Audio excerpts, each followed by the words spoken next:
الله أكبر. الحمد لله رب العالمين الرحمن الرحيم مالك يوم الدين إياك نعبد وإياك نستعين اهدنا الصراط المستقيم صراط الذين أنعمت عليهم غير المغضوب عليهم ولا الضالين آمين. سيقول السفهاء من الناس ما ولاهم عن قبلتهم التي كانوا عليها قل لله المشرق والمغرب يهدي من يشاء إلى صراط مستقيم. وكذلك جعلناكم أمة وسطا لتكونوا شهداء على الناس ويكون الرسول عليكم شهيدا وما جعلنا القبلة التي كنت عليها إلا لنعلم من يتبع الرسول ممن ينقلب على عقبيه وإن كانت لكبيرة إلا على الذين هدى الله وما كان الله ليضيع عبادكم إن الله بالناس لرءوف رحيم. قد نرى تقلب وجهك في السماء فلنولينك قبلة ترضاها فول وجهك شطر المسجد الحرام وحيث ما كنتم فولوا وجوهكم شطره وإن الذين أوتوا الكتاب ليعلمون أنه الحق من ربهم وما الله بغافل عما يعملون. ولئن أتيت الذين أوتوا الكتاب بكل آية ما تبعوا قبلتك وما أنت بتابع قبلتهم وما بعضهم بتابع قبلة بعض ولئن اتبعت أهواءهم من بعد ما جاءك من العلم إنك إذا لمن الظالمين. الذين آتيناهم الكتاب يعرفونه كما يعرفون أبناءهم وإن فريقا منهم ليكتمون الحق وهم يعلمون. الحق من ربك فلا تكونن من الممترين. ولكل وجهة هو موليها فاستبقوا الخيرات أينما تكونوا يأت بكم الله جميعا إن الله على كل شيء قدير. ومن حيث خرجت فول وجهك شطر المسجد الحرام وإنه للحق من ربك وما الله بغافل عما تعملون. ومن حيث خرجت فول وجهك شطر المسجد الحرام وحيث ما كنتم فولوا وجوهكم شطره لئلا يكون للناس عليكم حجة إلا الذين ظلموا منهم فلا تخشوهم واخشوني ولأتم نعمتي عليكم ولعلكم تهتدون. كما أرسلنا فيكم رسولا منكم يتلو عليكم آياتنا ويزكيكم ويعلمكم الكتاب والحكمة ويعلمكم ما لم تكونوا تعلمون. فاذكروني أذكركم واشكروني ولا تكفرون. يا أيها الذين آمنوا استعينوا بالصبر والصلاة إن الله مع الصابرين. ولا تقولوا لمن يقتل في سبيل الله أموات بل أحياء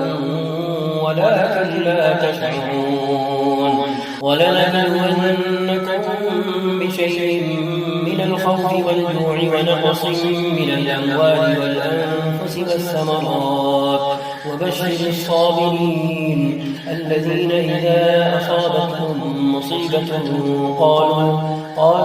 إنا لله وإنا إليه راجعون. أولئك عليهم صلوات من ربهم ورحمة وأولئك هم المهتدون. إن الصفا والمروة من شعائر الله فمن حج البيت أو اعتمر فلا جناح عليه أن يطوف بهما، ومن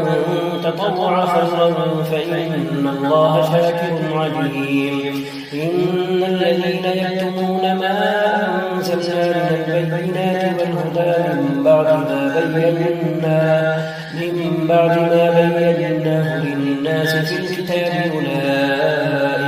أولئك يلعنهم الله ويلعنهم اللاعنون إلا الذين تابوا وأصلحوا وبينوا فأولئك أتوب عليهم وأنا التواب الرحيم. إن الذين كفروا وماتوا وهم كفار أولئك عليهم لعنة الله والملائكة والناس أجمعين خالدين فيها لا يخفف عنهم العذاب ولا هم ينظرون. وإلهكم إله واحد لا إله إلا هو الرحمن الرحيم. وإلهكم إله واحد لا إله إلا هو الرحمن الرحيم. إن في خلق السماوات والأرض واختلاف الليل والنهار والفلك التي تجري في البحر بما ينفع الناس وما أنزل الله من السماء من ماء فأحيا به الأرض بعد موتها وبث فيها من كل دابة وتصريف الرياح والسحاب المسخر بين السماء والأرض لآيات لقوم يعقلون.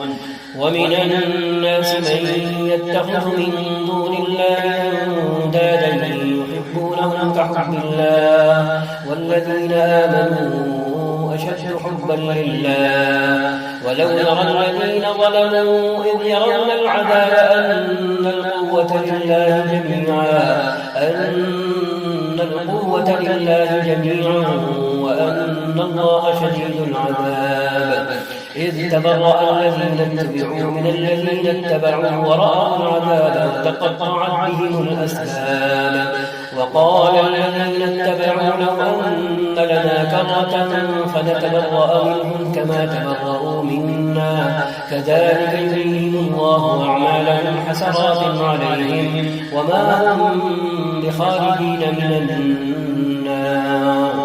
يا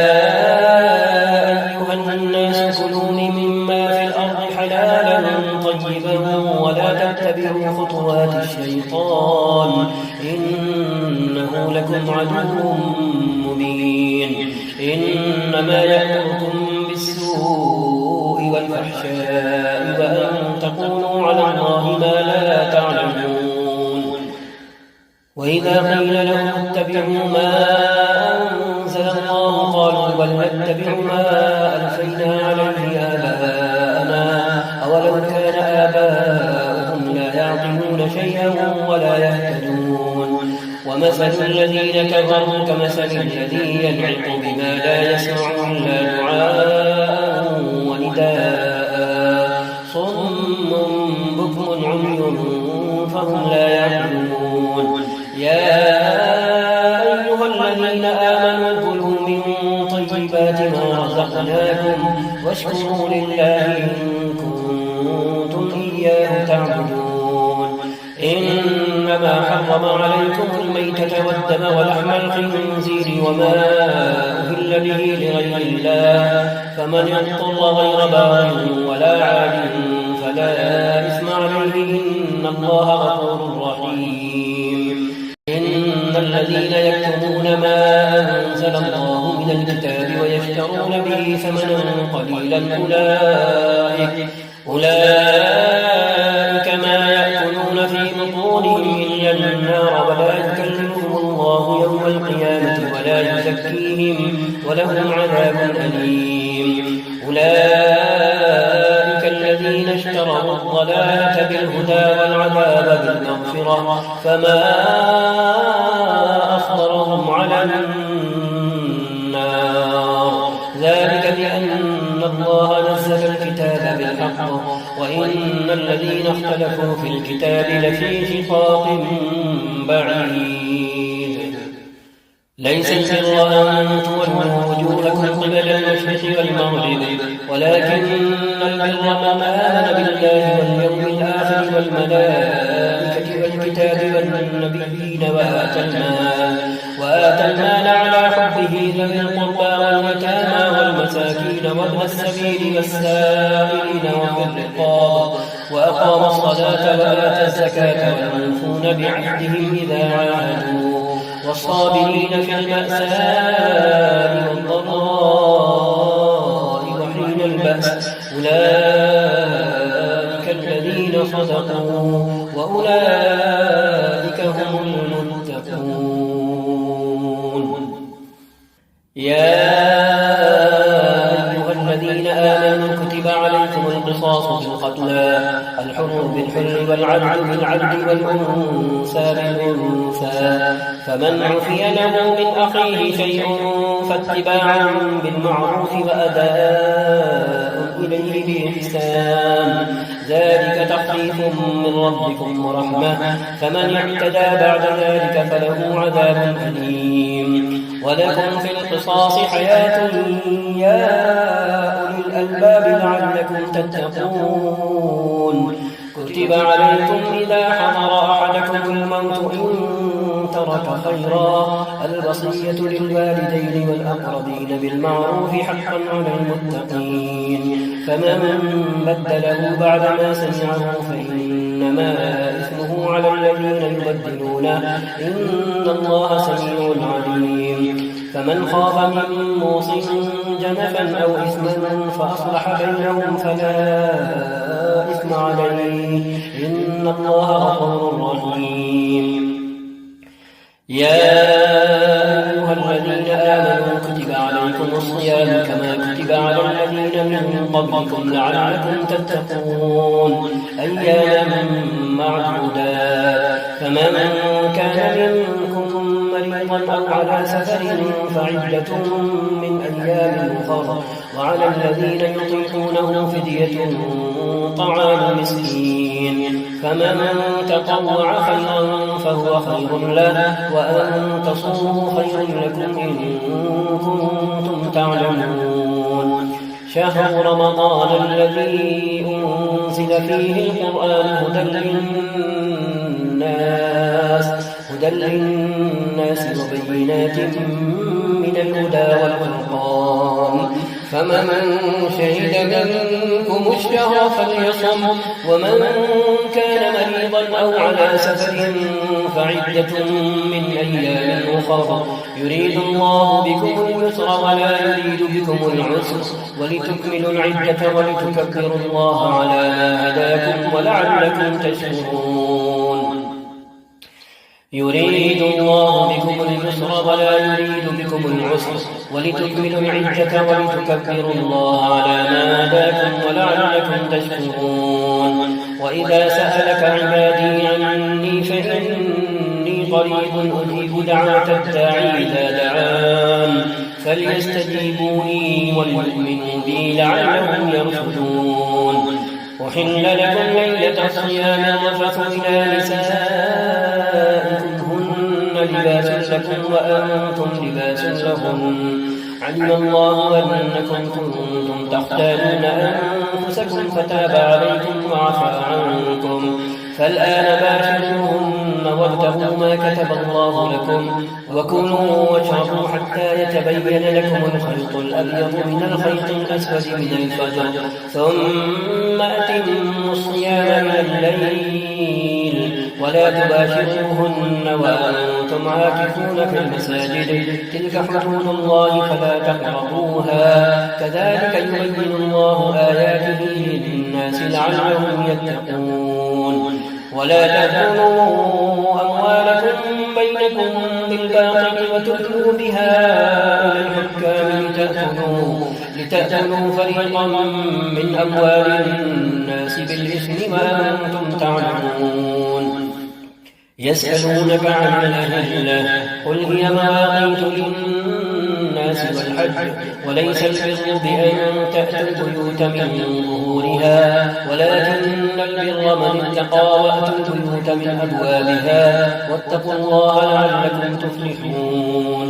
وقاتلوا في سبيل الله الذين يقاتلونكم ولا تعتدوا، إن الله لا يحب المعتدين. واقتلوهم حيث ثقفتموهم وأخرجوهم من حيث أخرجوكم، والفتنة أشد من القتل، ولا تقاتلوهم عند المسجد الحرام حتى يقاتلوكم فيه، فإن قاتلوكم فاقتلوهم، كذلك جزاء الكافرين. فإن انتهوا فإن الله غفور رحيم. وقاتلوهم حتى لا تكون فتنة ويكون الدين لله،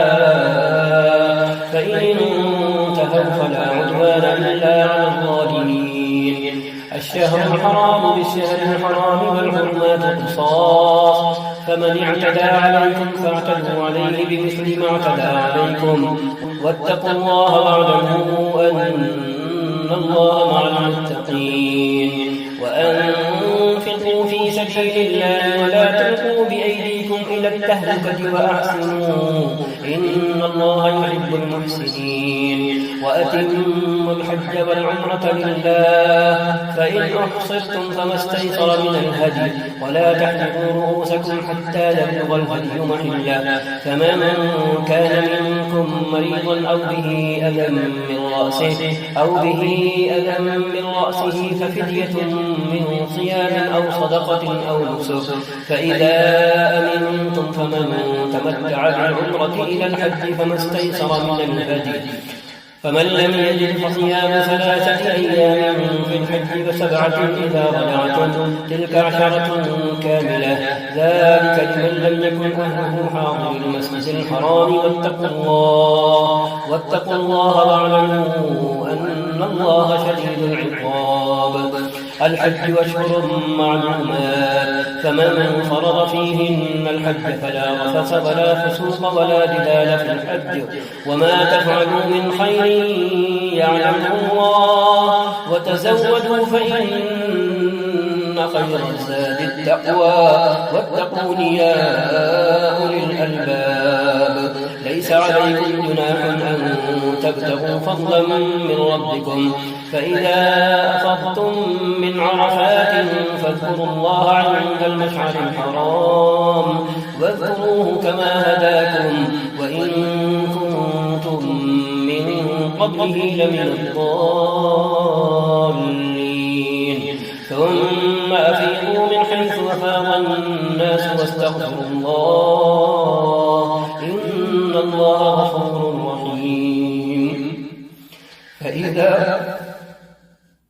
فإذا قضيتم مناسككم فاذكروا الله كذكركم آباءكم أو أشد ذكرا، فمن الناس من يقول ربنا آتنا في الدنيا وما له في الآخرة من خلاق، ومنهم من يقول ربنا آتنا في الدنيا حسنة وفي الآخرة حسنة وقنا عذاب النار، أولئك لهم نصيب مما كسبوا والله سريع الحساب. واذكروا الله في أيام معدودات، فمن تعجل في يومين فلا إثم عليه، ومن تأخر فلا إثم عليه لمن اتقى، واتقوا الله واعلموا أنكم إليه تحشرون. ومن الناس من يعجبك قوله في الحياة الدنيا ويشهد الله على ما في قلبه وهو ألد الخصام، وإذا تولى سعى في الأرض ليفسد فيها ويهلك الحرث والنسل والله لا يحب الفساد. وإذا قيل له اتق الله أخذته العزة بالإثم فحسبه جهنم ولبئس المهاد. ومن الناس من يشري نفسه ابتغاء مرضات الله والله رؤوف بالعباد. يا أيها الذين آمنوا ادخلوا في السلم كافة يا أيها الذين آمنوا ادخلوا في السلم كافة ولا تتبعوا خطوات الشيطان إنه لكم عدو مبين فإن زللتم من بعد ما جاءتكم البينات فاعلموا أن الله عزيز حكيم هل ينظرون إلا أن يأتيهم الله في ظلل من الغمام والملائكة وقضي الأمر وإلى الله ترجع الأمور سل بني إسرائيل كم آتيناهم من آية بينة ومن يبدل نعمة الله من بعد ما جاءته فإن الله شديد العقاب زين للذين كفروا الحياة الدنيا ويسخرون من الذين آمنوا والذين اتقوا فوقهم يوم القيامة والله يرزق من يشاء بغير حساب كان الناس أمة واحدة فبعث الله النبيين مبشرين ومنذرين وأنزل معهم الكتاب بالحق ليحكم بين الناس فيما اختلفوا فيه وما اختلف فيه إلا الذين أوتوه من بعد ما جاءتهم البينات بغيا بينهم فهدى الله الذين آمنوا لما اختلفوا فيه من الحق بإذنه والله يهدي من يشاء إلى صراط مستقيم والله يهدي من يشاء إلى صراط مستقيم أم حسبتم أن تدخلوا الجنة ولما يأتكم مثل الذين خلوا من قبلكم مستهم البأساء والضراء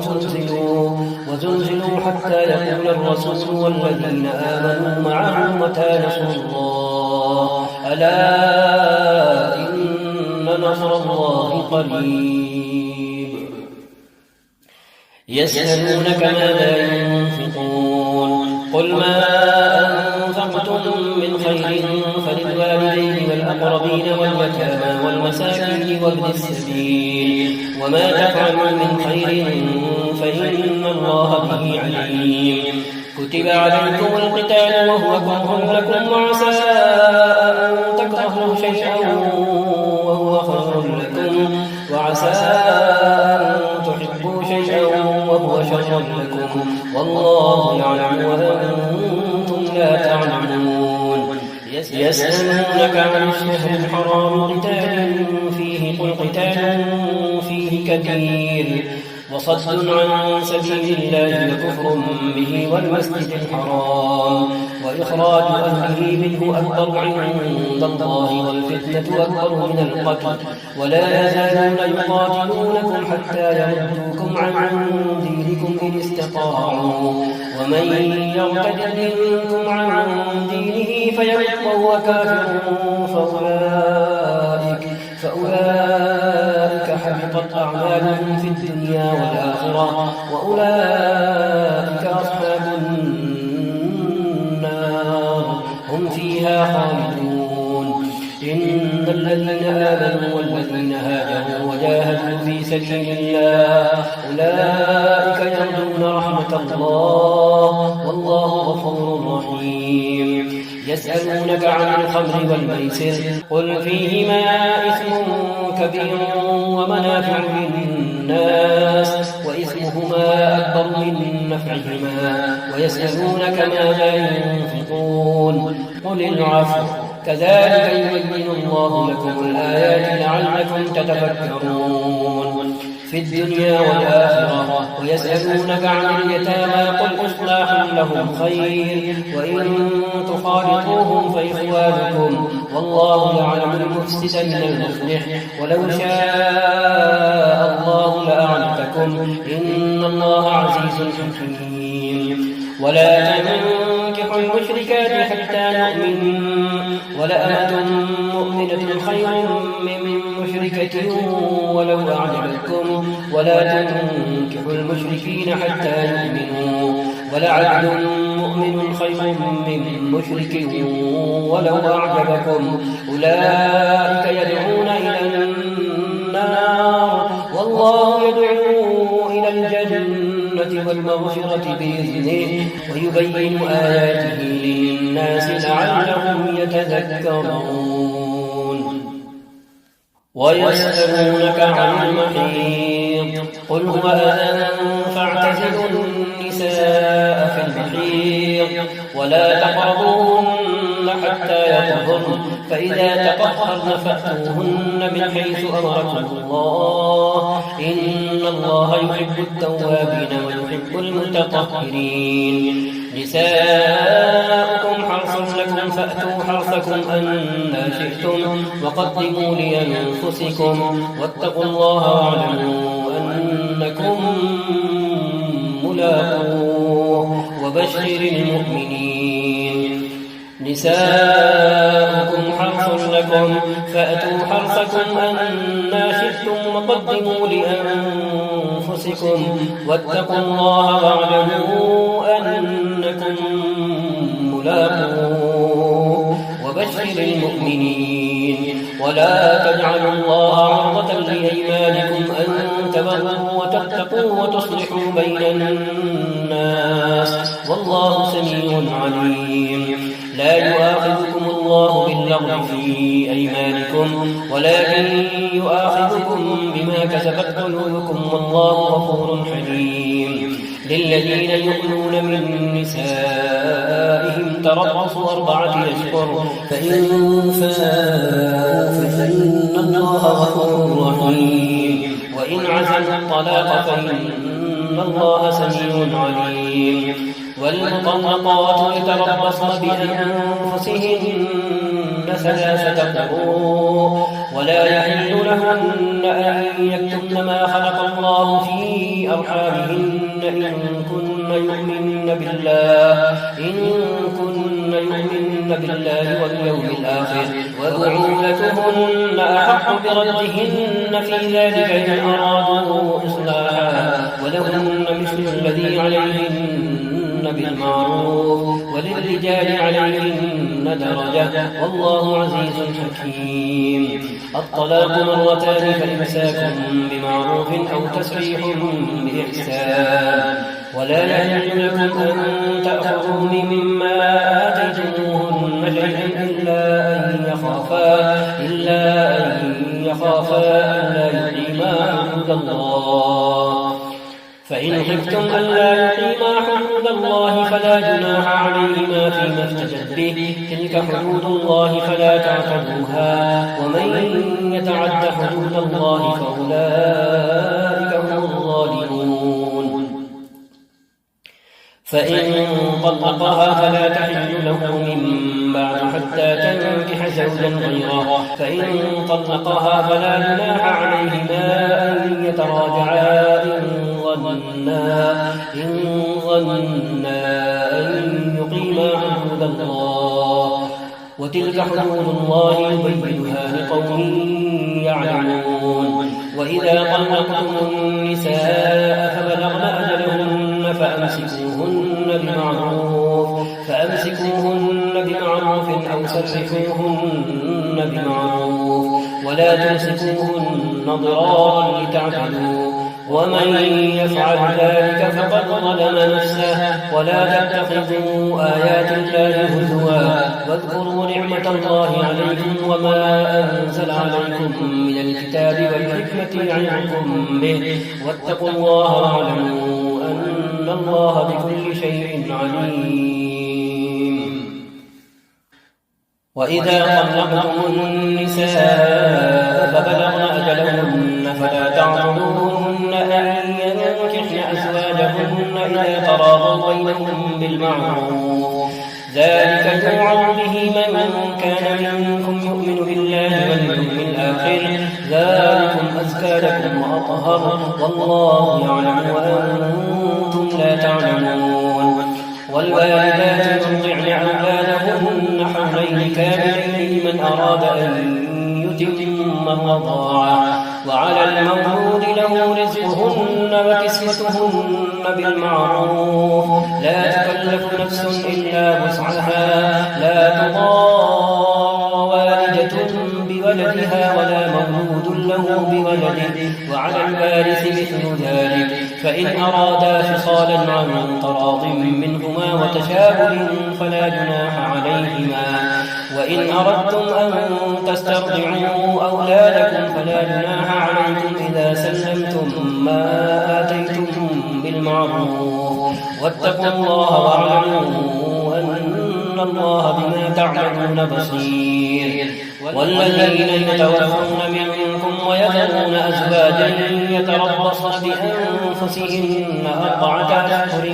وعشرا فإذا بلغن أجلهن فلا جناح عليكم فيما فعلن في أنفسهن بالمعروف والله بما تعملون خبير ولا جناح عليكم فيما عرضتم به من خطبة النساء أو أكنتم في أنفسكم علم الله أنكم ستذكرونهن ولكن لا تواعدوهن سرا إلا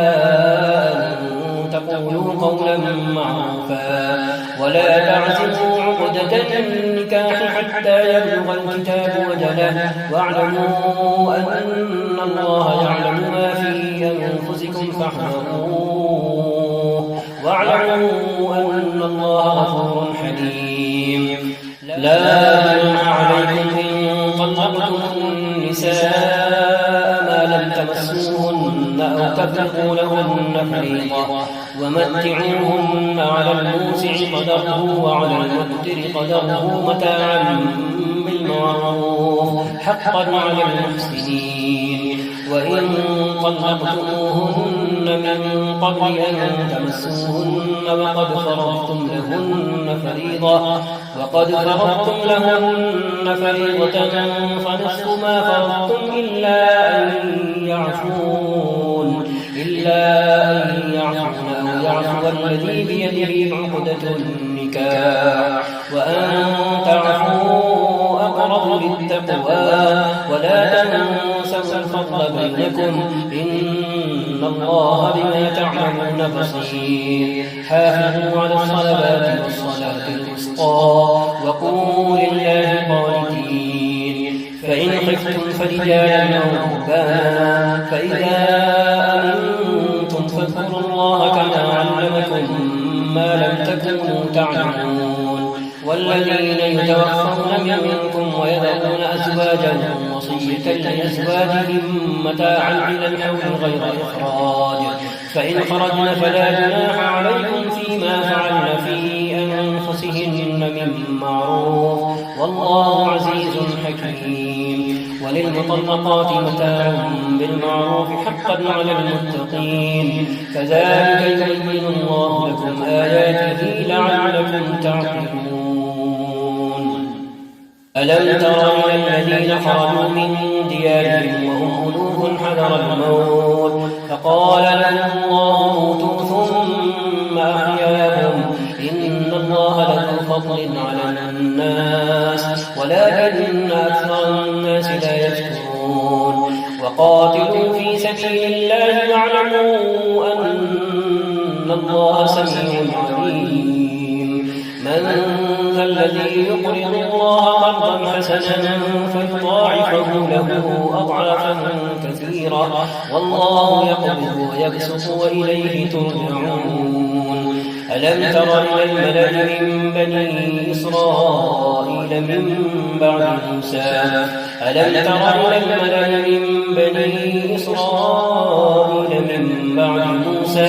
إذ قالوا لنبي له ابعث لنا ملكا نقاتل في سبيل الله قال هل عسيتم إن كتب عليكم القتال ألا تقاتلوا قالوا وما لنا ألا نقاتل في سبيل الله وقد أخرجنا من ديارنا وأبنائنا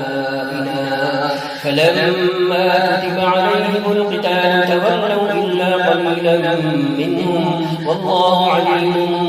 بالظالمين وقال لهم نبيهم إن الله قد بعث لكم طالوت ملكا قالوا أنا يكون له الملك علينا ونحن أحق بالملك منه ولم يؤت سعة من المال قال إن الله اصطفاه عليكم وزاده بسطة في العلم والجسم والله يؤتي ملكه من يشاء والله واسع عليم والله يؤتي ملكه من يشاء والله واسع عليم وقال لهم نبيهم إن آية ملكه أن يأتيكم التابوت فيه سكينة من ربكم وبقية مما ترك آل موسى وآل هارون تحمله الملائكة إن في ذلك لآية لكم إن كنتم مؤمنين فلما فصل طالوت بالجنود قال إن الله مبتليكم بنهر فمن شرب منه فليس مني ومن لم يطعمه فإنه مني إلا من اغترف غرفة بيده فشربوا منه إلا قليلا منهم فلما جاوزه هو والذين آمنوا معه قالوا لا طاقة لنا اليوم بجالوت وجنوده قال الذين يظنون أنهم ملاقو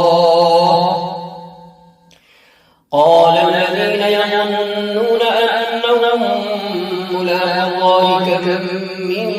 فئة قليلة غلبت فئة كثيرة بإذن الله والله مع الصابرين قال الذين يظنون أنهم ملاقو الله كم من فئة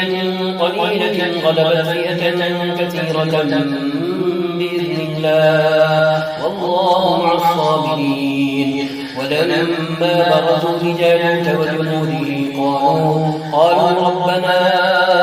أفرغ علينا صبرا وثبت أقدامنا وانصرنا على القوم الكافرين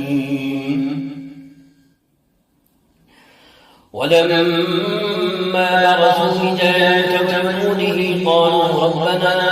أفرغ علينا صبرا وثبت أقدامنا وانصرنا على القوم الكافرين فهزموهم بإذن الله وقتل داود جالوت وآتاه الله الملك والحكمة وعلمه مما يشاء ولولا دفع الله الناس بعضهم ببعض لفسدت الأرض ولكن الله ذو فضل على العالمين تلك آيات الله نتلوها عليك بالحق وإنك لمن المرسلين